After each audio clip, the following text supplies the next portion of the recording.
ভাই বিকু, একটা কেস হয়ে গেছে। বলে ফেল।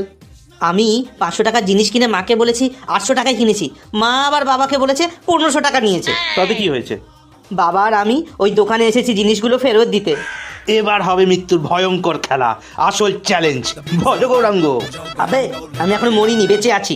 কিন্তু তুই আর শিওর মরবি। কিছু উপায় বল ভাই। আর কোনো উপায় নেই তোর, এক কাজ কর, দেশ ছেড়ে পালা। পাসপোর্ট নেই ভাই। তাহলে নিজেই হাত পা ভেঙে অজ্ঞান হওয়ার অ্যাক্টিং কর, কম মার খাবি। চল হাট, দুটো করে হাত পা আছে, এমনি এমনি ভেঙে ফেলবো। আরো কর বাবার সাথে বদমাশি, বাবা বাবাই হয় রে। আরে কি করব তাড়াতাড়ি বল, না হলে মরে যাব ভাই।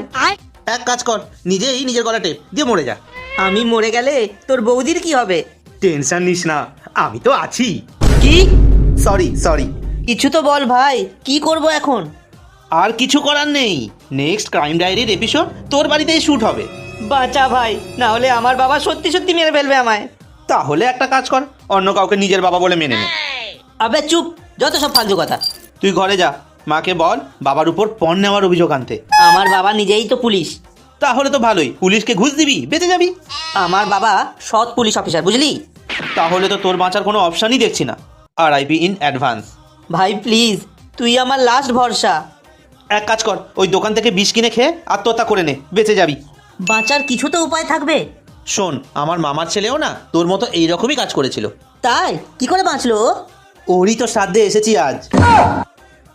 मंगल भावनया